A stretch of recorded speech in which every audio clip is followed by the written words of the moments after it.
This is Paw Print, an animal rescue community, episode 61. I'm Nancy Ree. And I'm Harold Ree. Today's guest is Irith Bloom, positive reinforcement dog trainer and owner of her own training service, The Sophisticated Dog, in the Los Angeles, California area. This is part 4 of our Ask Irith series. The previous 3 are some of our most popular episodes due to Irith's incredible knowledge along with her interesting background. Among other things, she lived in Japan for several years as a translator. This is a common situation. You or your friend enters your home, your dog gets excited, and then proceeds to just start peeing all over the place. Today we discuss the topic of submissive peeing or anxious or excited urination. If you want to learn more about Irith Bloom, go to our show notes at thisispawprint.com/61. That's the number 61. My 70-pound rescue, who is 8 years old, is an anxious dog. With certain people, however, she gets excited, rolls on her back, and pees submissively, wagging her tail in the process and making a mess. How do we stop this? The ever annoying, anxious peeing, and they do make such a mess. I really feel for you because I know what this is like. You have to wash the dog, you have to wash the whole area. It's embarrassing. Your visitors don't know why the dog is doing this. It's a real problem. So there's a couple of things. First of all, I want to reiterate, for those of you who have heard my previous answers, I'm going to say the best way to deal with these things is to look at them not as behavior problems, but problem situations. So we've got a situation where the person comes in, the dog gets excited, and she pees in that excitement. And you can call it excited peeing, anxious peeing, submissive peeing, but the bottom line is she's peeing. So there's a whole setup that goes with it, and we're going to be addressing the whole setup because we can't really just magically change the behavior. We need to change the environment. The other thing is, as always, we want to ask, what do we want the dog to do instead?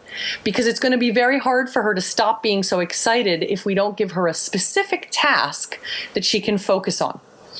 So the first thing we're going to do is we're going to change the picture a little bit for the dog so that the situation, that problem situation, won't look exactly the same as it's been looking. In general, with this kind of excited peeing, there are a couple of things you can do that help. One is have the dog meet people outside rather than inside, because at the very least, then they're peeing outdoors. And sometimes just going from I'm indoors and I'm off leash and someone's walked in the door to I'm outdoors and I'm on leash and someone's walking up to me on the street can actually make the difference for the dog between, oh my gosh, I'm so excited, I have to pee, and, oh, I'm just seeing someone and it's no big deal. So for both of those reasons, outdoors can be really helpful. If outdoors isn't an option, or if you want to try another option, you can say, okay, I'm going to create greater distance between the door and where the dog is when the door opens. So you can put the dog behind a baby gate. You can put the dog inside an exercise pen. You can have the dog tethered. I would use a chew-proof tether if you're going to do this to a heavy piece of furniture.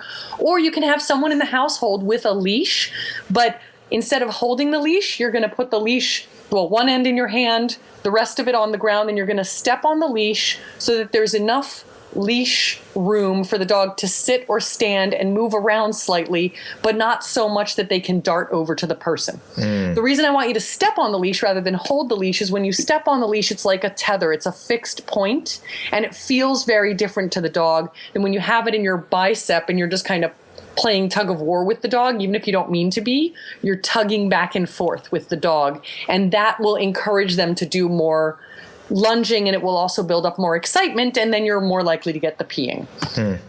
So those are a couple quick things you can do just to start it off. Now, other things you can do. Ask the people who walk in to ignore the dog. Now, just like I said, it's kind of hard for a dog to stop a behavior without something else to do. If I say to a person, ignore the dog, they'll often have no idea what to do instead, and they'll wind up looking at the dog anyway. So when people walk in, you can say, hey, look over at this painting, or could you do me a favor and just look at the ceiling? Or here, let me hand you a drink. That gives them something to do with their hands and somewhere to focus their attention, and then they're not looking at the dog. And then you can say to them, and please just walk right in, sit down on the couch, pretend the dog is not there. If the dog comes up to you, that's fine, but please keep holding on to that drink. Give them something to do. And I'm a big fan of saying, walk in the door and go sit down somewhere. Because a lot of times what happens is people hover in the doorway, and then that excitement just builds up farther and farther, and the dog gets excited and the dog pees. Right. So a tall glass of champagne and cheese and crackers. Exactly. Cheese and crackers and a tall glass of champagne, but no champagne for the dog, please. Right. So don't want to make her even more excited. Right. Another thing you can do is you can teach your dog to target people's hand. And I don't know if you're all familiar with hand targeting, but it's pretty simple. You literally put your hand down in front of your dog's nose. When the dog sniffs at your hand, because it's a natural thing to do, you say, good dog, and feed your dog a treat. And you're going to, if you're a clicker trainer, you click at the moment when the nose touches your hand and then feed a dog a treat. And I've had some folks teach us to say the word touch, like they literally say touch, and then you treat them. Okay. Now, once you know that the dog will touch your hand, you can absolutely give it a name, and touch is the most common one, and I agree. I love that word. The nice thing about the word touch is if I put my hand down and the dog doesn't see it, they have no idea I'm asking them to come touch my hand. But then I teach them the verbal signal, touch, and they know, oh, there's a hand somewhere around here. I should go find it. So great comment, Harold. That was actually perfect. Definitely teach it with the word. And then what you do is you have your visitors put their hand down and you say touch for the visitor, or you ask the visitor to say touch, but it's usually better if you say it in this situation because there's all this excitement about the visitor. And the dog has a specific thing to do that requires her to stay on her own 4 feet, walk up to the person, interact with the person, but in a very structured way. Instead of this unstructured, I'm going to roll onto my back, I'm so excited, I don't know what I'm doing, I don't even realize I'm peeing, because they don't. You're going to say, oh, come on over. I have a task for you to do. Touch this person's hand. And then maybe you have her touch their hand again a couple more times until everyone sits down and things are less exciting. All right. A couple other options. Throw treats on the ground when the visitors arrive. Just little tiny treats. I talked earlier about making sure that your treats are smaller than your pinky nail, and the smaller your dog is, the smaller they should be. You can just sprinkle a few treats on the ground. The dog has something to do instead of getting excited about the visitor. It's all about finding something else to do in a perfect world. And the final tip I'll give, but I'm not going to go into this in too much depth, is it can be helpful for dogs like this to do conditioned relaxation work. What I mean by conditioned relaxation is it's a practiced behavior. It's kind of like meditation for dogs. We come up with a routine, and within that routine, we teach them that this is a situation when you can relax. And there's a lot of information out there. I particularly recommend a routine called Relax on a Mat that's by a trainer named Nan Arthur, who has a book called Chill Out Fido. You can also find Relax on a Mat, I think, on her website, which is Whole Dog Training, I want to say, but I might have that URL wrong. So just look for Nan Arthur and Relax on a Mat, and you should be able to find out about it. Another really useful resource is something called the Relaxation Protocol, which was developed by Dr. Karen Overall at the University of Pennsylvania, and she's a psychiatrist and a veterinary behaviorist, so she's really very, very expert. And I will happily post the relaxation protocol with instructions for everyone to download. It's got 15 different variations. You don't have to do all 15.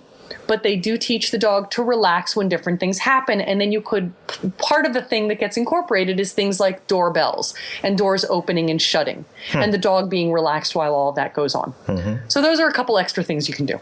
Love that. And That's a good start. What would you estimate number of weeks that you could get this under control? It depends partly on the dog and the dog's personality. It depends partly on whether you come up with exactly the right training solution the first time, which sometimes happens and sometimes doesn't. In general, I would say this is usually somewhere between 2 and 4 weeks, depending on how often you get visitors. The more often you get visitors, the faster you'll be able to get this under control. Because you'll have more opportunities to practice, is what I mean. Mm-hmm. And it also depends, as I said, on the dog. So generally, I would say expect in 2 to 4 weeks to start to see serious improvement. And if you're not seeing significant improvement within 3 to 4 days of practice, of real practice, not I waited 3 days and then I tried it once, but I practiced it every day for 3 days or every day for 4 days, and I'm not seeing any improvement at all, then try a different solution. So maybe you were throwing treats for the first 3 days, you didn't see any improvement, try the hand targeting. Or try having the dog farther away and just have the person come in and sit down. So in general, you should see some improvement within a few days of practice, and then you should see a lot of improvement within a few weeks. We want to say thank you to Irith Bloom for sharing some terrific advice. If you'd like more details, go to our show notes at thisispawprint.com/61. Don't forget that Irith has been offering 2 free resources to help with training your dog. You can go to thisispawprint.com/ask to sign up. If you'd like to listen to more episodes of Paw Print, including other episodes of Ask Irith, you can find us on iTunes, SoundCloud, Podcast Addict on Android phones, and YouTube. Make sure to subscribe to get the latest episodes immediately. Find us on social media, Facebook, Instagram, and Twitter. Our handle is This Is Paw Print, all one word. If you'd like to nominate someone to be a featured guest on Paw Print, go to our contact page at thisispawprint.com/contact. We want to say thank you to all of you, our listeners out there, for sharing Paw Print with your friends and family. And remember that you spread a positive message of love and peace by saving an animal. Have a great day, everyone, and see you next time on Paw Print. Paw Print is a production of EVER Education. You can't handle the truth.